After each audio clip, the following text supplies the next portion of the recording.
نحمده ونستعينه ونستغفره ونؤمن به ونتوكل عليه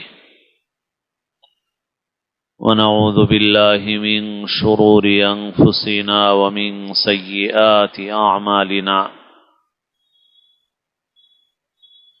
من يهد الله فلا مضل له ومن يضلل فلا هادي له نشهد أن لا إله إلا الله وحده لا شريك له ونشهد أن سيدنا ونبينا ومولانا محمدا عبده ورسوله صلى الله تعالى عليه وعلى آله وأصحابه وأتباعه وأزواجه وذرياته وبارك وسلم تسليما كثيرا كثيرا أما بعد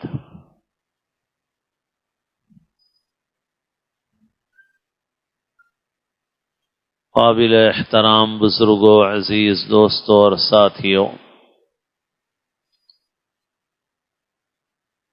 اس وقت شب برات کے عنوان سے، شعبان کی 15ویں شب کے عنوان سے آپ سب حضرات جمع ہیں اور کچھ دینی بات اس وقت سنائی جا رہی ہے اور دینی بات کا مذاکرہ ہو رہا ہے۔ دعا فرمائیے کہ اللہ تعالیٰ اپنے فضل و کرم سے صحیح بات، صحیح نیت اور طریقے کے ساتھ اور ایسی باتیں جو ہمارے لیے مفید ہوں، ہمارے حالات کے اعتبار سے ضروری مناسب ہوں، اللہ تعالیٰ کہنے سننے کی اور عمل کی توفیق نصیب فرمائے۔ رسول اللہ صلی اللہ علیہ وسلم نے ایک ایسی امت تیار فرمائی جو سراپا عمل تھی، سراپا کردار تھی۔ سب سے پہلا گروہ جو آپ نے تیار فرمایا وہ صحابہ کرام رضی اللہ تعالی عنہم اجمعین کا تھا، جن پر آپ نے محنت فرمائی، جن کو اللہ نے آپ کی صحبت کے لیے منتخب فرمایا۔ ان کی زندگی بڑی عملی زندگی تھی۔ رسول اللہ صلی اللہ علیہ وسلم نے اپنی مبارک زندگی میں بہت لمبے لمبے بیان نہیں فرمائے، آپ نے مختصر مختصر نصیحتیں فرمائیں، اور عام طور پر آپ کا وعظ و بیان 20 منٹ سے 20 منٹ کے آس پاس کا ہوتا تھا، اس سے زیادہ عام طور پر نہیں ہوتا تھا۔ لیکن صحابہ کرام رضی اللہ تعالی عنہم اجمعین ان باتوں کو لیتے تھے، سیکھتے تھے اور ان کے مطابق اپنی زندگی میں تبدیلی لاتے تھے، جس کی وجہ سے ایک ایسی جماعت تیار ہوئی جس نے دنیا میں ایک ایسا انقلاب برپا کیا کہ اس کی کوئی مثال اور نظیر نہیں ہے۔ اسی وجہ سے ایک غیر مسلم اسکالر نے جب دنیا کے ان لوگوں پر کتاب لکھنا چاہی جنہوں نے دنیا میں اپنے غیر معمولی اثرات چھوڑے ہیں، اور اس نے ارادہ کیا کہ 100 ایسے آدمیوں کی زندگی لکھوں کہ جو انسانی زندگی پر اثر انداز ہوئے ہیں اور بہت زبردست ان کا اثر رہا، تو ان 100 شخصیات میں اس نے سب سے پہلے محمد رسول اللہ صلی اللہ علیہ وسلم کو چنا۔ اس وجہ سے نہیں کہ اسے حضور پر ایمان تھا، اسے حضور سے عقیدت تھی، بلکہ اس نے جو معیار بنایا تھا اس معیار پر اترنے والی شخصیتوں میں حضور سے بڑھ کے کوئی اور نہیں تھا۔ یعنی حضور کو اللہ نے 63 سال کی عمر عطا فرمائی، 40 سال کی جب عمر ہوئی تب آپ پر وحی کا سلسلہ شروع ہوا، تو اس کے بعد آپ کو صرف 23 سال ملے۔ 23 سال میں ایک ایسا انقلاب برپا ہوا کہ پوری دنیا میں تبدیلی پیدا ہو گئی۔ ظاہر ہے کہ ایک ایسی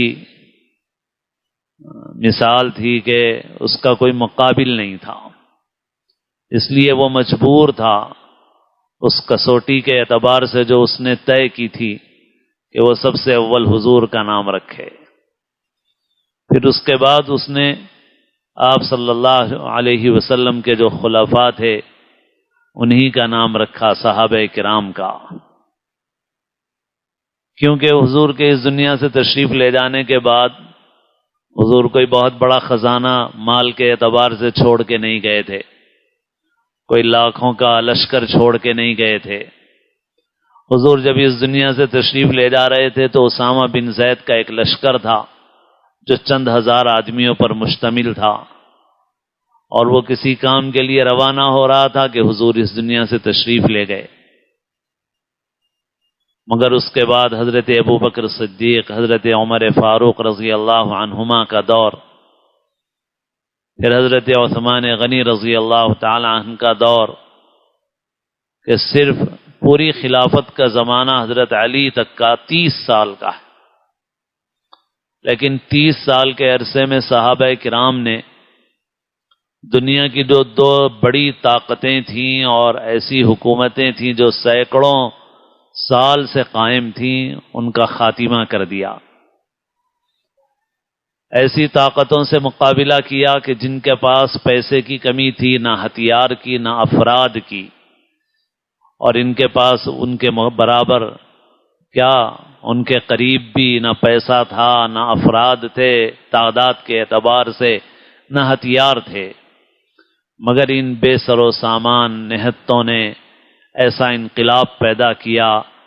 صرف 30 سال کا خلافت راشدہ کا زمانہ ہے کہ دنیا کی 2 سپر پاور طاقتیں مسلمانوں کے قدموں میں آ گئی اور دنیا کے بڑے حصے پر مسلمانوں کا پرچم لہرانے لگا۔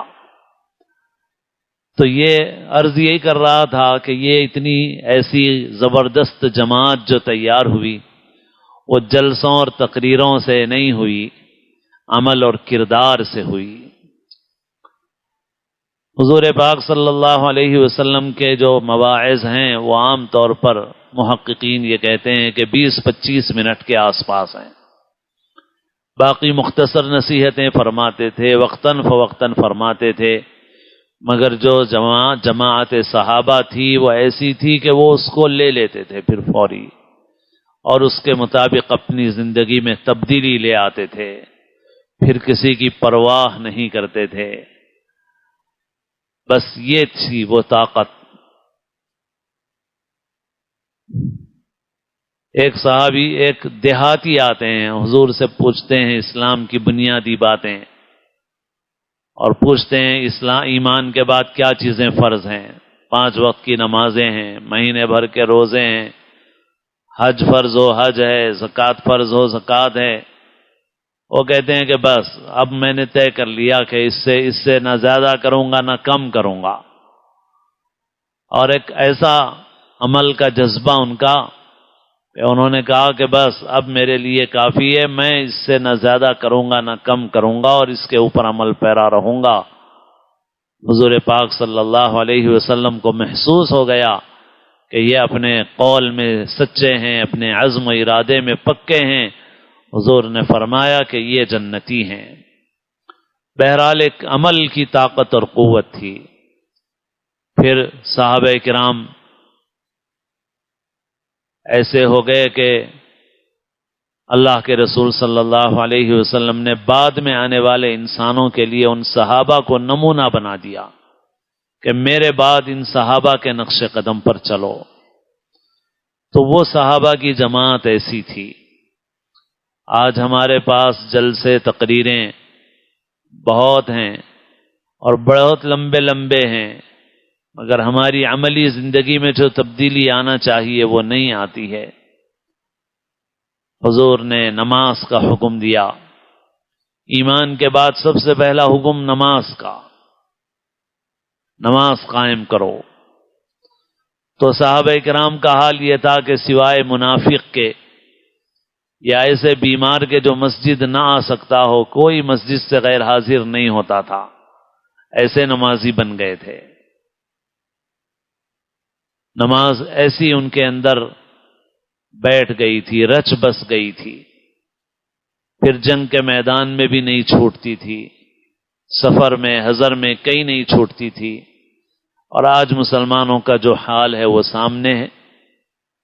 ایک بزرگ شاہ عبد الغنی صاحب پھول پوری رحمۃ اللہ علیہ کی بات اکثر عرض کرتا رہتا ہوں۔ حضرت فرماتے تھے کہ اس زمانے میں مسلمان اگر صرف 2 کام کر لیں تو میں ذمہ لیتا ہوں کہ مسلمانوں کے حالات بدل جائیں گے۔ ایک یہ کہ مسلمانوں کی اکثریت نمازی بن جائے، اور اکثریت کا بھی کیا مطلب؟ 100% میں سے 90% نمازی بن جائیں تو بن جائیں تو بہت اچھی بات ہے، مگر حضرت 90 کی بات نہیں کرتے تھے۔ 80% نمازی بن جائیں، 70% 60% نمازی بن جائیں۔ حضرت فرماتے تھے کہ ایک طرف 50 ایک طرف 50% نمازی 50% بے نمازی، سمجھ لو اس میں 1% کی اکثریت کر لو، 1% بڑھا لو، خیر صرف اتنا غالب آ جائے کہ 51% کہا جا سکے کہ اکثریت برابر برابر نہیں، زیادہ تعداد نمازی ہے تو زیادہ کی بھی کی اتنی مقدار 1% بڑھا دو، صرف 50 پہ 1 بڑھا دو، 51% نمازی۔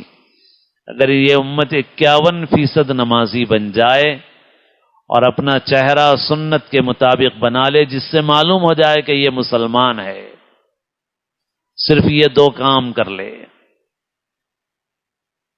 صرف 2 کام کر لے، 51% نمازی ہو جائیں اور اپنا چہرہ سنت کے مطابق بنا لیں، دیکھنے سے معلوم ہو جائے کہ مسلمان ہیں۔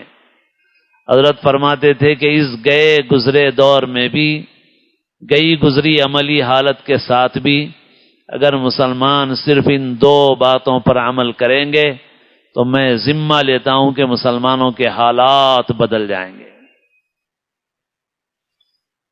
لیکن دیکھیے ہم کتنے نمازی ہیں، کتنے فیصد مسلمان نمازی ہیں، اپنے کو مسلمان کہلاتے ہیں، مگر نہ نماز ہے نہ روزے کی پابندی ہے، اور اب تو ضروری عقائد کا بھی علم نہیں ہے مسلمان کہلانے والوں میں سے ایک بڑی تعداد کو۔ تو بہرحال میرے دوستو، کہنا سننا ایک ذریعہ ہے، مقصد نہیں ہے، عمل کرنا تبدیلی لانا ایک مقصد ہے۔ بہت سی ضروری باتیں ہیں جو تقاضا کر رہی ہیں ہم سے عمل کا، کردار کا، تبدیلی کا، اور ہم اپنے اندر عمل نہیں پیدا کریں گے، تبدیلی نہیں لائیں گے تو صرف کہنے سننے سے تو نتیجے حاصل ہونے والے نہیں ہیں۔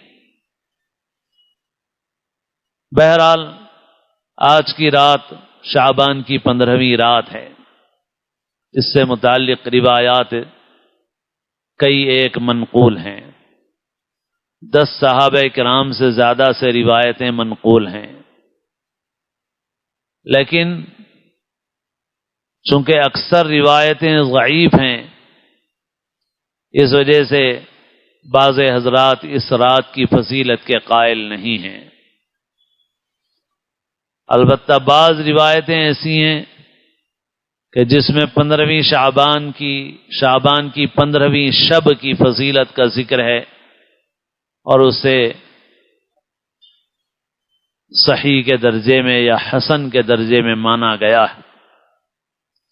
شیخ ناصر الدین البانی نے بھی بعض ایسی روایتوں کو کہا ہے کہ یہ روایت صحیح ہے، قابل قبول ہے، لیکن بہرحال عام امت کا موقف یہی ہے کہ چونکہ ضعیف روایت بھی اگر کثرت طرق سے منقول ہو، کئی سندوں سے، اور پھر اس پر عمل کا سلف میں تذکرہ ملتا ہو تو اس پر عمل کیا جا سکتا ہے، اس وجہ سے ہمارے نزدیک وہ روایتیں قابل عمل ہیں۔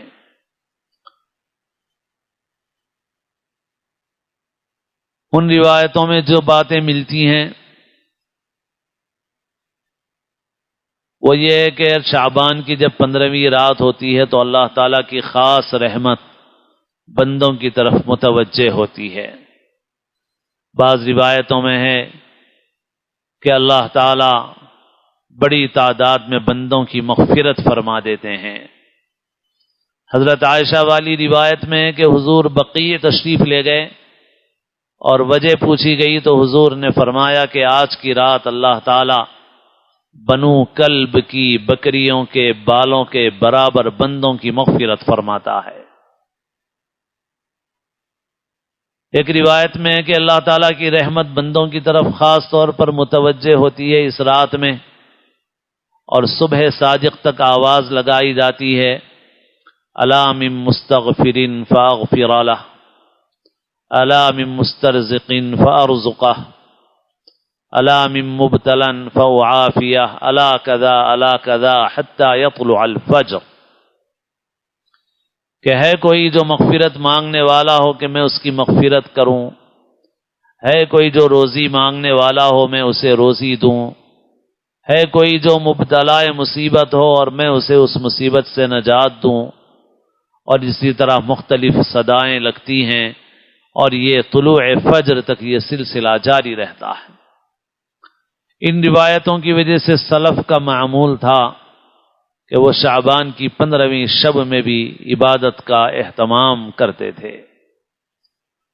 البتہ اتنی بات ضرور ہے کہ مسجدوں میں جمع ہو کر اجتماعی طور پر اہتمام کرنے کا ثبوت سلف صالحین میں نہیں ملتا، لیکن انفرادی طور پر وہ اس رات کا اہتمام کرتے تھے اور کچھ نہ کچھ اس میں ذکر، دعا کا، عبادت کا اہتمام کرتے تھے۔ اس وجہ سے ہم کو بھی ایسا کرنا چاہیے۔ باقی یہ لازم نہیں ہے کہ پوری رات جاگی جائے، ہاں اگر کسی کو ہمت ہو جاگ لے، پڑھ لے، منع نہیں ہے، اور اگر کسی کو کمزوری ہو اور سونا چاہے تو سونا بھی منع نہیں ہے۔ اکثر حصہ عبادت میں گزار لے یا شروع میں اخیر میں کچھ حصہ عبادت میں گزار لے، تب بھی اس رات کا اہتمام اس کو حاصل ہو گیا۔ اور پھر رمضان کے مبارک مہینے میں تو وہ راتیں آ رہی ہیں کہ جن میں کوئی اختلاف ہے ہی نہیں۔ شب قدر ہے، تمام طاق راتیں ہیں، آخری عشرے کی تمام راتیں ہیں، رمضان کی تمام راتیں ہیں۔ آدمی جس قدر جاگنا چاہے جاگے اور عبادت کرے، لیکن یہ صرف جاگنے کے لیے نہیں ہے راتیں، بلکہ عبادت کے ساتھ جاگنے کے لیے ہیں۔ ہمارے معاشرے میں نام اس کا جگنے کی رات پڑ گیا، جاگنے کی رات۔ تو اس کا ایک اثر یہ ہو گیا کہ بہت سے عام لوگ یہ سمجھ رہے ہیں کہ جاگنا ہے چاہے کسی بھی طرح سے جاگو، لہذا سڑکوں پر پھرتے ہوئے جاگ رہے ہیں، ہوٹلوں میں بیٹھ کر جاگ رہے ہیں، اور پتہ نہیں کن کن چیزوں میں جاگ رہے ہیں، اور بعض جلسے بھی آدھی رات پوری رات چل رہے ہیں۔ ایسا جاگنا کوئی مقصد نہیں ہے۔ اور پھر جو مواقع ایسے ہیں جو شب برات کے قائل ہیں ان کے لیے شب برات بھی ہے، اور نہیں ہے تو جیسے رمضان کی راتیں ہیں کہ جس میں کوئی اختلاف نہیں ہے، سبھی قائل ہیں۔ یہ راتیں خاص طور پر اس لیے ہیں کہ ان راتوں میں بندہ اللہ تعالیٰ کے ساتھ کچھ وقت اپنا گزارے، دعا میں، مناجات میں۔ مناجات کے کیا معنی ہیں؟ مناجات کے معنی ہیں ایک دوسرے سے سرگوشی کرنا، یعنی کان میں بات کرنا، اس کو کہتے ہیں سرگوشی، یعنی چپ کے کان میں کسی سے بات کی جائے۔ تو یہ اوقات دعا اور مناجات کے لیے ہیں۔ اللہ تعالیٰ سے بندہ دعا کرے، اپنا تعلق قائم کرے، اور اللہ تعالیٰ سے راز و نیاز کی باتیں کرے۔ بندہ اس لیے ہے ان راتوں کو اس طرح سے بازاروں میں صرف کر دینا اور شور اور ہنگاموں میں صرف کر دینا ان اوقات کی ناقدری ہے۔ پھر بہت سے کام تو وہ کر رہے ہیں لوگ کہ جو بالکل دین کے خلاف ہیں، دین سے کوئی تعلق نہیں ہے، اور مسلمانوں کو فکر کرنا چاہیے، کیونکہ ان کے ایسے عمل سے دین کی تصویر لوگوں کے سامنے بگڑ رہی ہے۔ ہمارے شہر میں ہر ایسی رات میں حکومت پولیس سرکولر جاری کرتی ہے کہ آج کی رات فلائی اوور برج بند رہیں گے، کیونکہ مسلمان سائیکل موٹریں دوڑاتے ہیں۔ بعض علاقوں میں تو بہت زیادہ ہے، شمالی ہندوستان میں بھی بہت زیادہ ہے، اور یوں سمجھیے کہ باضابطہ شب برات گویا گاڑیوں کی ریس کی رات بنی ہوئی ہے، اور اس کے اندر لوگ اپنا وقت برباد کرتے ہیں۔ افسوس ہے کہ دین کا ایک عمل اس کو ہم نے ایسا بگاڑ دیا کہ لوگوں کے سامنے بھی دین کی تصویر خراب ہو گئی۔ تو بہرحال یہ سارے غلط عمل جو ہیں ان سے اپنے کو بچائیں، اور انفرادی طور پر جس قدر ہو سکے عبادتوں کا اہتمام کریں، اللہ تعالیٰ سے دعا کریں، اور اپنا وقت صحیح طریقے سے گزاریں۔ بعض حدیثوں میں ہے کہ ان مبارک راتوں میں بعض لوگ ایسے ہیں جن کی اللہ تعالیٰ مغفرت نہیں فرماتا، یعنی اگر وہ ان گناہوں سے توبہ نہیں کریں گے اور ان گناہوں پر باقی ہیں تو اللہ تعالیٰ ان کو مغفرت سے محروم فرما دیتے ہیں۔ وہ کون لوگ ہیں اور وہ کون سے گناہ ہیں، یہ سمجھ لینا چاہیے، اور ان گناہوں سے سچی پکی توبہ کرنا چاہیے۔ حدیثوں میں ہے کہ اللہ تعالیٰ اس مبارک رات میں مشرک کی مغفرت نہیں فرماتے۔ تو مسلمان تو شرک نہیں کرتا ہے، مسلمان تو ہے ہی وہ کہ جو ایک اللہ پر ایمان رکھتا ہے، اللہ کے ساتھ کسی کو شریک نہیں کرتا، لیکن یہ ایک فطری چیز ہے، کوئی نئی چیز نہیں ہے کہ دین کی تعلیمات سے دوری کے نتیجے میں جو مسلمان ہوتے ہیں وہ بھی شرک کے کاموں میں مبتلا ہو جاتے ہیں۔ حضرت ابراہیم علیہ الصلاۃ والسلام، حضرت اسماعیل علیہ الصلاۃ والسلام دونوں نے مل کر کعبۃ اللہ تعمیر کیا تھا ایک اللہ کی عبادت کے لیے، مگر جب حضور تشریف لائے تو اس وقت انہی کی اولاد تھی جس نے کعبۃ اللہ میں بت رکھے ہوئے تھے۔ اسی کو اقبال نے کہا ہے کہ براہیمی نظر پیدا مگر مشکل سے ہوتی ہے، ہوس چھپ چھپ کے سینوں میں بنا لیتی ہے تصویریں۔ قوم نوح میں شرک آیا، حضرت آدم تو ایک اللہ پر ایمان رکھنے والے انہی کی اولاد تھی، اور آہستہ آہستہ شرک میں مبتلا ہو گئی۔ حضرت ابراہیم و اسماعیل علیہم الصلاۃ والسلام کی اولاد تھی، مگر انہوں نے کعبۃ اللہ میں بت رکھ دیے، تو یہ چیزیں پیدا ہو جاتی ہیں۔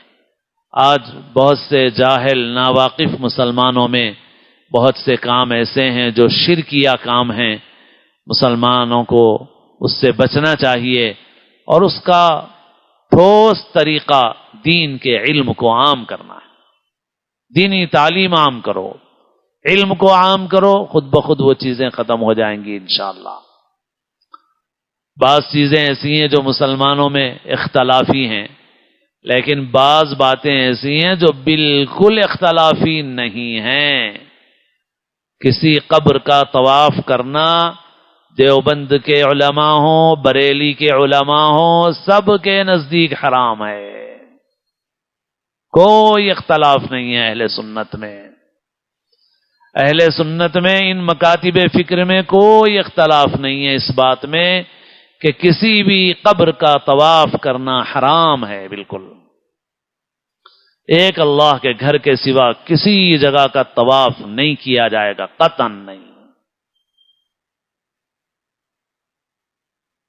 سجدہ اگر تعظیم کی نیت سے ہو تو حرام ہے، اس میں بھی ان مکاتب فکر میں کوئی اختلاف نہیں ہے، اور عبادت کی نیت سے ہو تو شرک ہے، اس پر متفق ہیں سب۔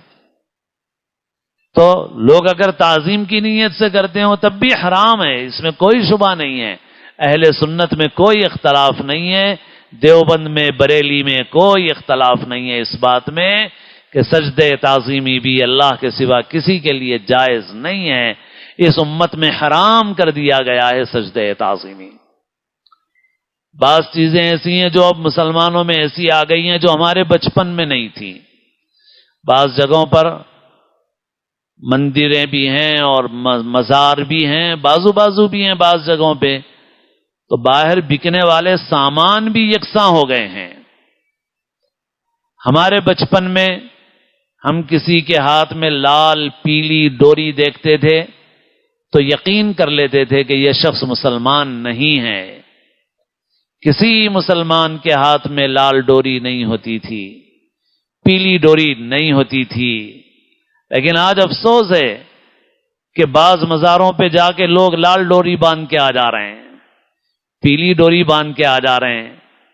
میں آپ سے صاف کہتا ہوں، میں کوئی اختلاف اور لڑائی کی بات نہیں کر رہا ہوں، میں پوری مضبوطی کے ساتھ آپ سے کہہ رہا ہوں کہ اہل سنت کے تمام مکاتب فکر، دیوبند کے ہوں بریلی کے ہوں، سب کے نزدیک 100% غلط ہے یہ چیزیں۔ ان کا حضور کی شریعت سے کوئی تعلق نہیں ہے، یہ خالص ہندوانہ کام ہے، مشرکانہ کام ہے۔ مسلمان کو بچنا چاہیے ایسے کاموں سے۔ اور پھر اب تو میرے دوستو مسئلہ اس سے بھی کہیں زیادہ سنگین اور سخت ہے، مسئلہ اس سے بھی کہیں زیادہ سنگین اور سخت ہے۔ یہ تو وہ باتیں ہیں جو ہم میں سے کچھ نادان ناواقف بھائی کر رہے ہیں، لیکن اس وقت کسی بھی مکتب فکر کے مسلمان کا بچہ ہو، جن اسکولوں میں جا رہا ہے ان اسکولوں میں اس سے شرک کے کام کرائے جا رہے ہیں، کھلا ہوا شرک کرایا جا رہا ہے، ایسے گیت پڑھائے جا رہے ہیں جو مشرکانہ ہیں۔ ہم اپنے دیش سے پریم کرتے ہیں، محبت کرتے ہیں، لیکن عبادت صرف اللہ کی کرتے ہیں، وندنا صرف اللہ کی کرتے ہیں، اللہ کے سوا کسی کی نہیں کرتے ہم۔ لیکن ہمارے بچے پڑھ رہے ہیں روزانہ۔ حضرت مولانا علی میاں رحمۃ اللہ علیہ نے ایک وقت میں فرمایا تھا کہ ہم اپنے بچوں کو نکال لیں گے، تو حکومتیں مجبور ہو گئی تھیں گھٹنے ٹیکنے پر۔ ذمہ داروں نے آ کر کے ملاقاتیں کی اور کہا کہ ہم اس کو لازم نہیں کریں گے۔ آج تک بھی لازم نہیں ہے قانوناً، مگر ہماری بے شعوری ہے کہ ہمارے بچے جہاں جا رہے ہیں وہاں اس کو لازم کر دیا گیا ہے، اور ہمارے بچے ایسے کلمات پڑھ رہے ہیں۔ نہ صرف ایسے کلمات پڑھ رہے ہیں بلکہ اس سے بھی آگے بڑھ کر کے کھلے ہوئے شرک کے کام کر رہے ہیں۔ بہت سے مشرکانہ تہوار آتے ہیں تو اس وقت جو ایکٹیویٹیز ہوتی ہیں اس کے اندر ہمارے بچوں سے وہی کام کرائے جاتے ہیں جو کام کسی بت پرست کے کرنے کے ہیں، مسلمان کے کرنے کے نہیں ہیں، مومن کے کرنے کے نہیں ہیں۔ اگر ان سے جا کے کہا جاتا ہے کہ ہمارے بچوں کو جمعہ پڑھنے کی اجازت دو تو بولتے ہیں نہیں، یہ تعلیم کا مندر ہے صاحب، یہاں پر اور چیزوں کو آنے مت دو آپ۔ مگر یہ جو ایکٹیویٹیز آپ کرا رہے ہیں اس کا تعلیم سے کیا تعلق ہے؟ اس کا تعلیم سے کیا تعلق ہے؟ مگر میں اس وقت دوسروں پہ کچھ نہیں کہہ رہا ہوں، اپنے آپ سے کہنا ہے۔ ہم لوگوں کو اپنے آپ میں سوچنا ہے۔ ہمارے اندر خود شعور نہیں ہے، فکر نہیں ہے، کوئی احساس نہیں ہے، اس کی سنگینی کا ہمیں اندازہ نہیں ہے۔ ہمارے بچے کسی مشنری اسکول میں جا رہے ہیں تو وہاں پر بھی اسمبلی میں پڑھایا جا رہا ہے ایسے بول کہ جس میں کہا جا رہا ہے نعوذ باللہ کہ سن آف گاڈ ہے، نعوذ باللہ من ذالک۔ اور قرآن کیا کہتا ہے؟ قرآن کا انداز کتنا شدید ہے اس معاملے میں۔ قرآن کہتا ہے کہ یہ ایسی بات ہے کہ آسمان زمین پھٹ پڑے اس کے اوپر، تکاد السماوات یتفطرن منہ وتنشق الارض وتخر الجبال هدا ان دعوا للرحمن ولدا وما ينبغي للرحمن ان يتخذ ولدا. قریب ہے کہ آسمان پھٹ جائے، زمین پھٹ پڑے. کس بات پر؟ پہاڑ ریزہ ریزہ ہو جائیں، اس وجہ سے کہ ان دعوا للرحمن ولدا، کہ انہوں نے خدائے رحمان کے لیے اولاد قرار دے دی. وما ينبغي للرحمن ان يتخذ ولدا، خدائے رحمان کی یہ شان نہیں ہے کہ کوئی اس کا بیٹا ہو، کوئی اس کی اولاد ہو. ان کل من فی السماوات والارض الا آتی الرحمن عبدا، آسمانوں میں زمین میں جتنے ہیں سب خدا کے سامنے بندہ بن کے آئیں گے قیامت کے روز. اللہ تعالی حضرت عیسیٰ سے پوچھیں گے کیا تم نے لوگوں سے یہ کہا تھا کہ مجھ کو معبود بناؤ؟ تو حضرت عیسیٰ علیہ الصلاۃ والسلام کہیں گے ما قلت لهم الا ما امرتنی به ان اعبدوا اللہ ربی وربکم، میں نے ان سے وہی کہا تھا جس کا آپ نے حکم دیا تھا کہ اللہ کی عبادت کرو جو میرا اور تمہارا رب ہے. کہیں اللہ تعالی اس انداز سے ارشاد فرماتے ہیں قل فمن يملك من الله شيئا ان اراد ان يهلك المسيح ابن مريم وامه ومن في الارض جميعا ولله ملك السماوات والارض وما بينهما يخلق ما يشاء والله على كل شيء قدير. یہ کہتے ہیں کہ عیسیٰ خود بخود بغیر باپ کے پیدا ہو گئے تو نعوذ باللہ خدا کے بیٹے ہیں. نہ حضرت عیسیٰ خدا کے بیٹے ہیں، نہ ان کی ماں کو خدائی میں کوئی دخل ہے.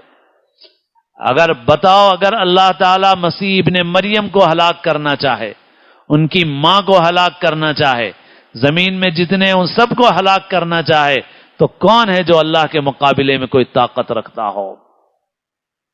من یملک من اللہ شیئا ان اراد ان یہلک المسیح ابن مریم وامہ ومن فی الارض جمیعا. آسمان زمین کی بادشاہت اللہ کے لیے ہے. اللہ جو چاہے پیدا فرمائے. بغیر ماں باپ کے جو آدم کو پیدا کر سکتا ہے، بغیر باپ کے عیسیٰ کو پیدا کر دے تو تعجب کی کیا بات ہے. اللہ ہر چیز پر قدرت رکھنے والا ہے. غرض یہ کہ جب وہ بات آتی ہے تو قرآن کا انداز ایسا ہو جاتا ہے، مگر مسلمان کا بچہ مشنری اسکول میں جا کے پتہ نہیں بے شعوری میں ان کلمات کو زبان سے بھی ادا کر دیتا ہے، کیونکہ ہم نے اپنے بچوں کو کوئی شعور تو دیا نہیں ہے. بہرحال اس موضوع پہ باتیں بہت ہیں اور لمبی ہو سکتی ہیں، مگر میرے دوستو بہت ضروری بات ہے. وقت کی اس وقت اہم ترین ضرورت اپنے ادارے ہیں، اپنے ادارے ہیں، اپنے ادارے ہیں. مدرسوں میں پڑھنے والے 2% بھی نہیں ہیں، باقی 98% کہاں جا رہے ہیں؟ ان کا دین اور ایمان کیسے بچے گا؟ اس کے لیے اپنے ادارے قائم کرنا ہے. مگر افسوس کہ مسلمانوں کے پاس شادیوں کے لیے پیسے کی کمی نہیں ہے، مگر ادارے قائم کرنے کے لیے پیسے نہیں ہیں ان کے پاس. ایک عام آدمی کی بھی شادی 5 لاکھ کے آس پاس ہو رہی ہے اور 10 لاکھ کی ہو رہی ہے، اور پھر جن کو اللہ نے دیا ان کا تو اور فیگر آگے ہے. آپ 20 لاکھ 40 لاکھ 50 لاکھ ہم اپنے اطراف کی آبادی میں ڈھونڈیں، جس جگہ ہم بیٹھے ہوئے ہیں ہمارے شہر میں، تو 50 لاکھ کی شادی کرنے والے ہزاروں ملیں گے. 10-20 نہیں کہہ رہا ہوں میں آپ سے، 100-50 نہیں کہہ رہا ہوں میں آپ سے، ہزاروں وہ ہیں جو اس شہر میں جن کی شادیاں 50-50 لاکھ کی ہیں، مگر ان کے پاس اپنے ادارے قائم کرنے کے لیے پیسہ نہیں ہے، فقیر ہو جاتے ہیں اس وقت. اور میرے دوستو، اگر ہم یہ نہیں کریں گے نا، کوئی جلسہ کام آنے والا نہیں ہے، کوئی تقریر کام آنے والی نہیں ہے. آپ چیختے چلاتے رہیں، بڑے بڑے جلسے کر لیں، تحفظ ایمان کے عنوان سے کر لیں، مسجدوں میں کر لیں، بازاروں میں کر لیں، لاکھوں کا مجمع جمع کر لیں، لیکن آپ کی اولاد سب ان مسالخ میں جا رہی ہے جو ایمان کے سلیٹر ہاؤس ہیں، وہاں جا رہی ہے۔ آپ جب تک اس کا علاج نہیں کریں گے، آپ کا یہ چیخنا چلانا کچھ فائدہ دینے والا نہیں ہے۔ وہ شرک کہ جس کے ساتھ مسلمان کا تصور ہی نہیں کیا جا سکتا، شرک ہو اور مسلمان ہو، یہ ممکن ہی نہیں ہے۔ آج مسلمان کا بچہ شرک میں مبتلا کیا جا رہا ہے، مگر مسلمان کو اس کی فکر نہیں ہے، بس اتنی اس کو فکر ہے کہ میرا بچہ پیسہ بنانے کی مشین بن جائے، ختم۔ اور میرے دوستوں، اور حدیثوں میں جن لوگوں کا تذکرہ ہے، کینہ رکھنے والا، دل کو پاک و صاف رکھنا، کوئی کسی سے انتقام کا جذبہ نہ ہو، یہ مسلمان کے لیے اہم چیز ہے۔ دل پاک و صاف رہے، کسی سے انتقام کا جذبہ نہیں، قدورت نہیں، بغض نہیں، اپنے دل کو پاک و صاف رکھنا چاہیے۔ جو کینہ رکھتا ہے، بدلہ لینے کا جذبہ رکھتا ہے، مسلمانوں سے بغض و نفرت رکھتا ہے، وہ آج کی رات میں اللہ کی رحمت سے محروم رہتا ہے۔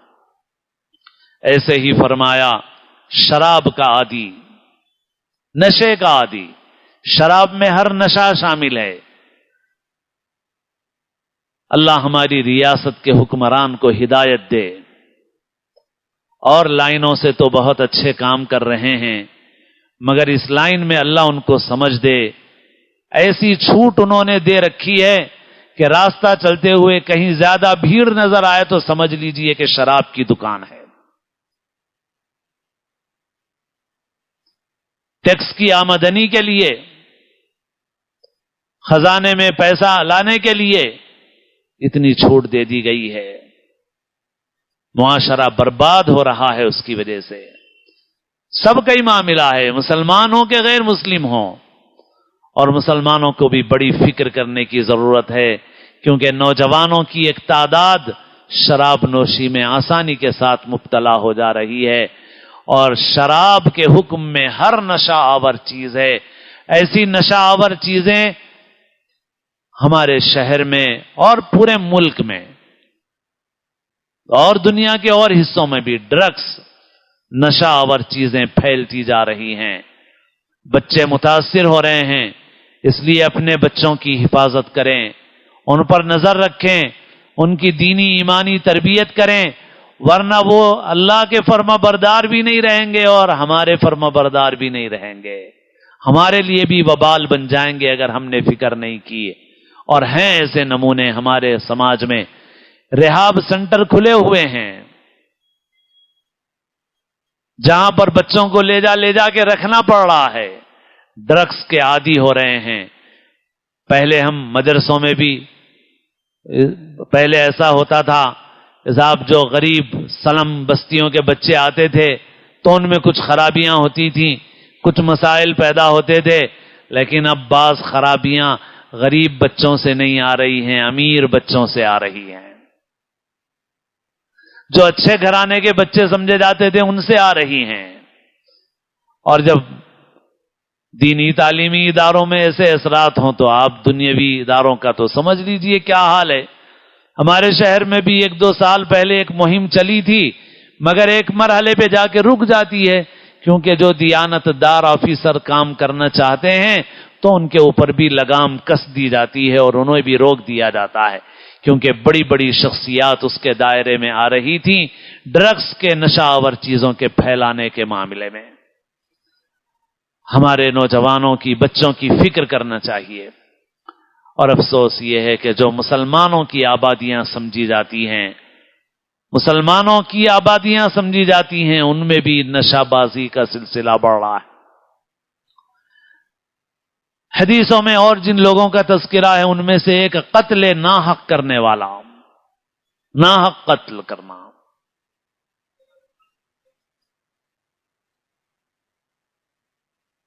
اللہ نے قرآن مجید میں کسی مومن کے عمدن قتل کرنے کے متعلق جو مضمون بیان فرمایا ہے، اتنا سخت مضمون کسی اور کے لیے نہیں ہے۔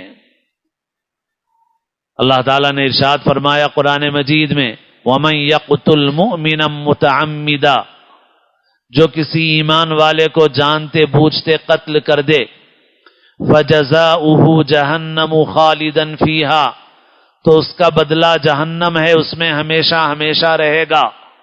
وَغَضِبَ اللَّهُ عَلَيْهِ، اور اس پر اللہ کا غضب ہے، وَلَعَنَهُ، اور اس پر اللہ کی لعنت ہے، وَأَعَدَّ لَهُ عَذَابًا عَظِيمًا، اللہ نے اس کے لیے عذاب عظیم تیار کر کے رکھا ہے، ہمیشہ ہمیشہ رہے گا جہنم میں۔ یہ صرف کفر کے متعلق ہے، کسی گناہ کے متعلق نہیں ہے، مگر ایمان والے کو عمدن قتل کرنے پر یہ سخت وعید بیان کی گئی ہے، اور یہاں صرف یہ فرمایا کہ وہ جہنم میں ہمیشہ رہے گا، بلکہ فرمایا اس پر اللہ کا غضب ہے، اس پر اللہ کی لعنت ہے، اللہ نے اس کے لیے عذاب عظیم تیار کر کے رکھا ہے۔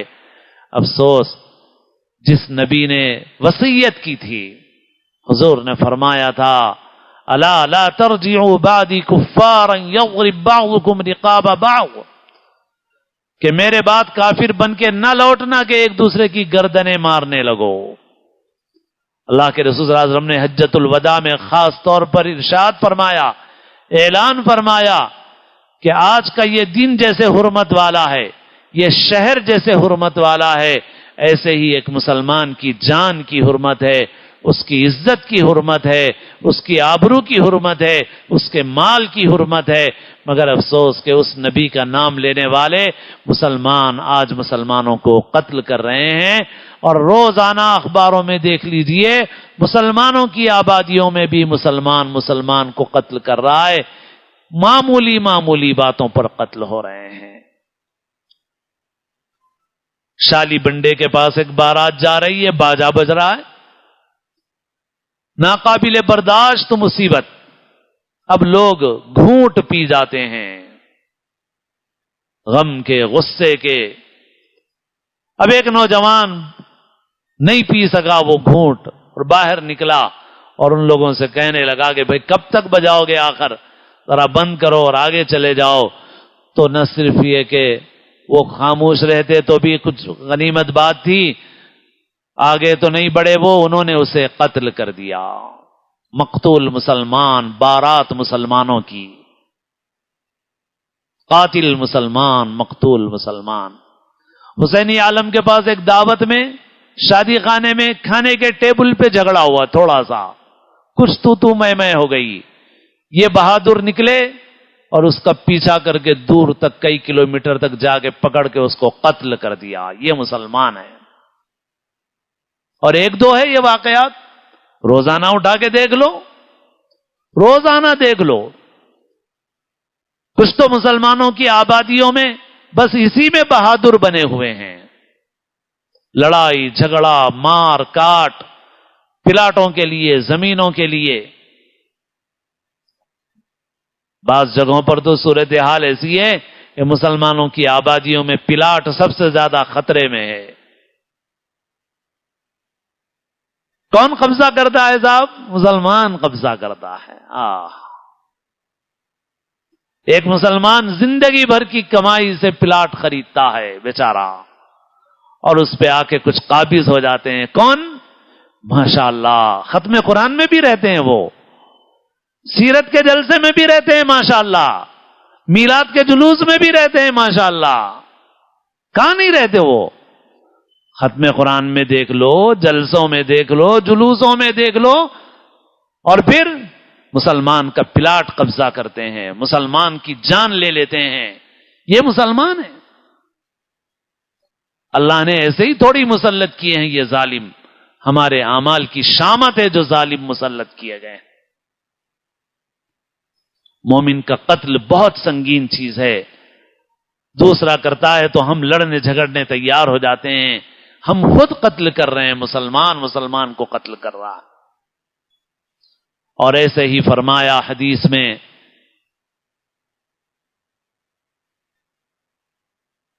ٹخنوں سے نیچے کپڑا لٹکانے والا۔ دیکھو بھائی، کم سے کم درجہ اپنے دین اور ایمان کی حفاظت کا یہ ہے کہ برائی کو برائی سمجھو، قدم۔ جی ہاں، بعض حدیثوں میں یہ ہے کہ جو تکبر کے ساتھ کپڑا ٹخنوں سے نیچے لٹکائے، لیکن بعض حدیثوں میں کوئی قید نہیں ہے، کوئی قید نہیں ہے۔ اور ایک روایت جو ریاض الصالحین میں ہے، اس میں تو یہ ہے کہ رسول اللہ صلی اللہ علیہ وسلم نے ایک صاحب کو نماز پڑھتے دیکھا، نماز کے بعد بلایا، فرمایا جاؤ دوبارہ نماز پڑھو، تم نے نماز نہیں پڑھی ہے۔ وہ گئے، انہوں نے پھر نماز پڑھی، حضور نے پھر بلایا، فرمایا ادھر آؤ، جاؤ پھر نماز پڑھو، تم نے نماز نہیں پڑھی ہے۔ 3 مرتبہ نماز پڑھوائی، عرض کیا حضور بتا دیجئے مجھے کہ میری غلطی کیا ہے۔ فرمایا جو شخص اپنا کپڑا ٹخنوں سے نیچے لٹکائے ہوئے ہوتا ہے، اللہ اس کی نماز کو قبول نہیں فرماتا۔ حضور نے ان سے یہ نہیں پوچھا کہ تکبر سے لٹکایا کہ بغیر تکبر کے لٹکایا۔ تو بہرحال غلطی غلطی ہے۔ ارے بھائی، بدکار قسم کے لوگوں کی نقل میں تو تم ٹخنوں سے اوپر بھی کرتے ہو، پنڈلیوں تک بھی کرتے ہو، گھٹنوں سے اوپر بھی پہن لیتے ہو، اور حضور کے لیے 1 انچ اوپر نہیں کر سکتے۔ 1 انچ اوپر کرنا ہے۔ پینٹ پہنتے ہو ڈھیلا پہنو، بس ٹخنے سے تھوڑا اوپر پہن لو، بس کچھ نہیں ہے، اجازت ہے، اتنا آسان ہے، پھر بھی نہیں کرتے۔ اور ایک پاپ سنگر کرتا ہے تو اوپر پہننے لگتے ہو، اور کوئی بجانے والا کرے گا پھر اور کر لو گے۔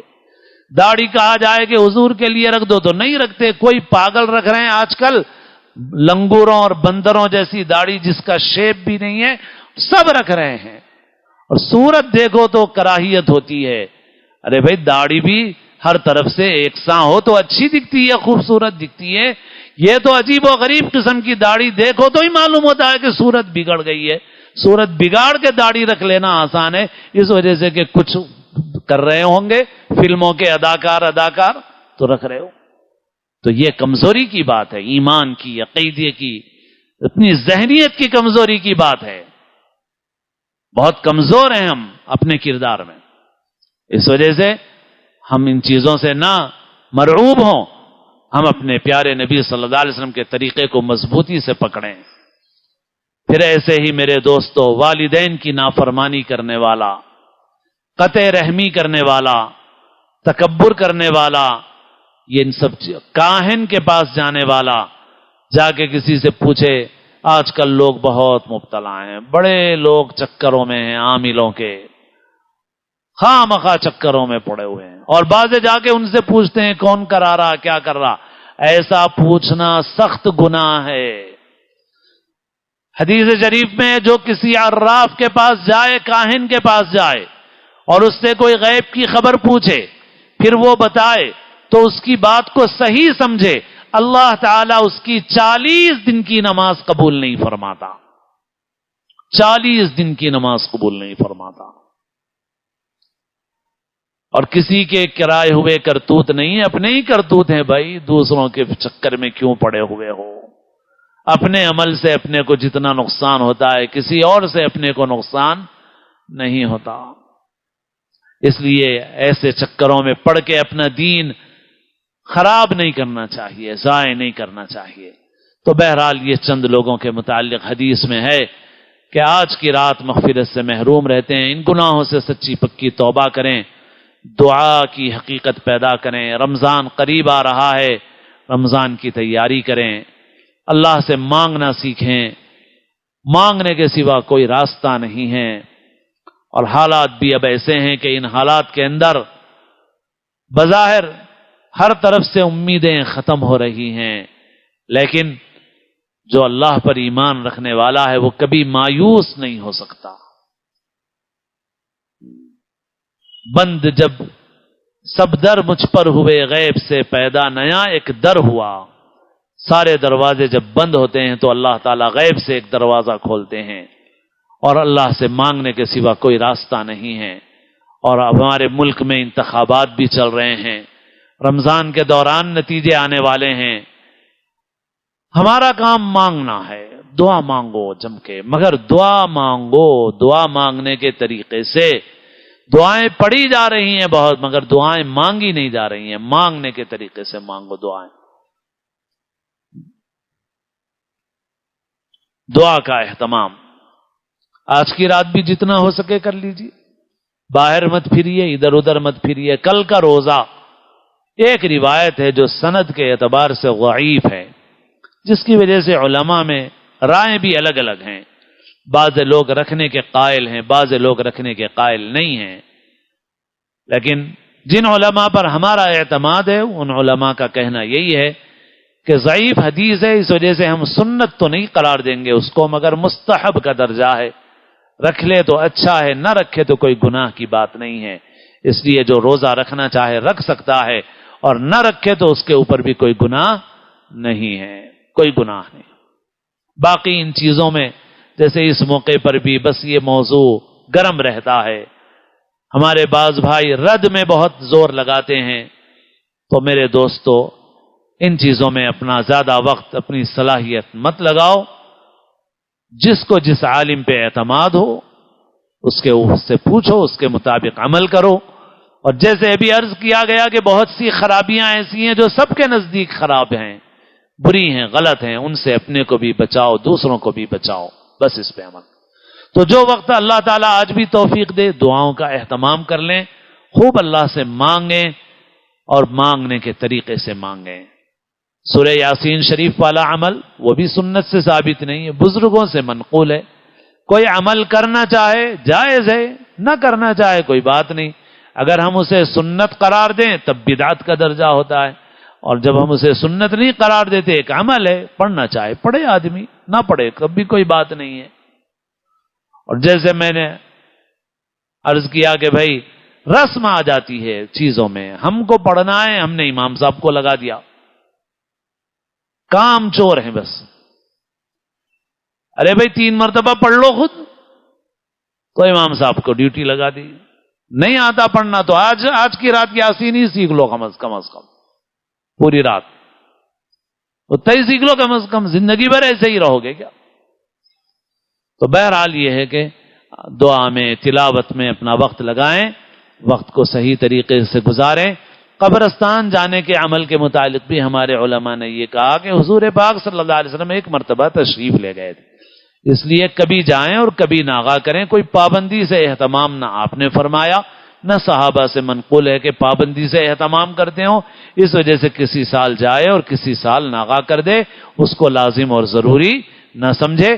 باقی ایصال ثواب تو ہر جگہ سے آدمی کر سکتا ہے. بس یہ باتیں شب برات سے متعلق ضروری باتیں عرض کر دی گئی ہیں. اللہ تعالیٰ اپنے فضل و کرم سے ہم سب کو توفیق عمل نصیب فرمائیں.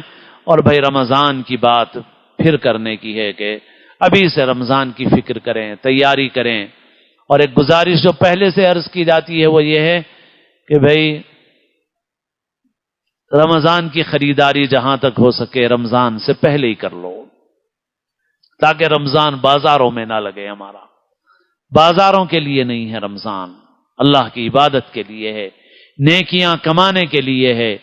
رسول اللہ صلی اللہ علیہ وسلم شروع رمضان ہی سے عبادت میں محنت فرماتے تھے. آخری عشرہ آتا اعتکاف فرماتے تھے. آخری عشرہ سب سے قیمتی زمانہ ہے رمضان کا، مگر وہ سب سے زیادہ بازاروں میں لگتا ہے. جو لوگ پہلے 2 عشروں میں مسجد میں رہتے ہیں وہ بھی آخری عشرے میں بازار چلے جاتے ہیں، بازاروں کا نہیں ہے. اور ایک تدبیر کے درجے میں ایک کام جو بظاہر رمضان سے راز تو جڑا ہوا نہیں دکھتا ہے مگر بہت اہم کام ہے، اس کی مثال خزانے کی کنجی کی سی ہے کہ عید کی خریداری رمضان سے پہلے ہی کر لو. آپ خود تصور کیجئے کہ جو آدمی اور جو فرد اور جو خاندان اس پر عمل کر لے اور رمضان سے پہلے ہی عید کی خریداری سے فارغ ہو جائے، رمضان آنے سے پہلے ہی، اس کا کتنا وقت رمضان کا برباد ہونے سے بچ جائے گا. اور بڑوں کے لیے زیادہ فکر کی بھی بات نہیں، بہت سوں کے پاس پہلے سے بہت سے رکھے ہوئے ہیں ماشاءاللہ، کچھ پوچھو مت. مگر اچھے اچھے لوگوں کے رمضان کی راتیں چپل لانے کو چلے جا رہی ہیں. پہلے سے اتنے چپل ہیں کہ بنائے تو ہار بن جاتا.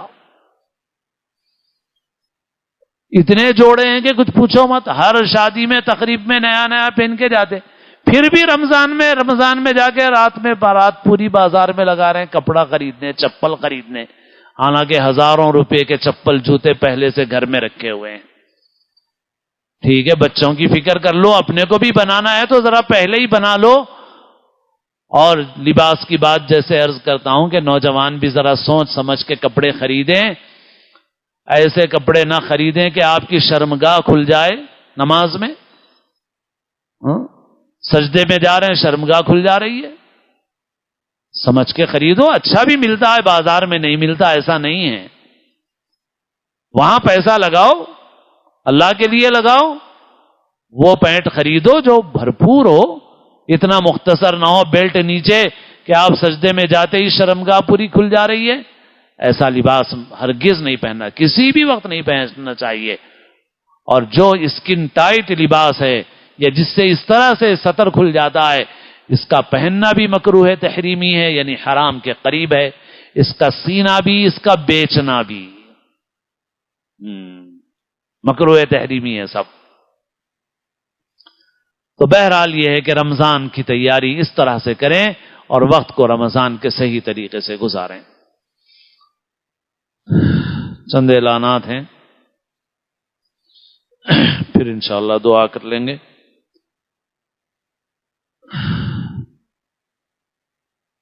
گزشتہ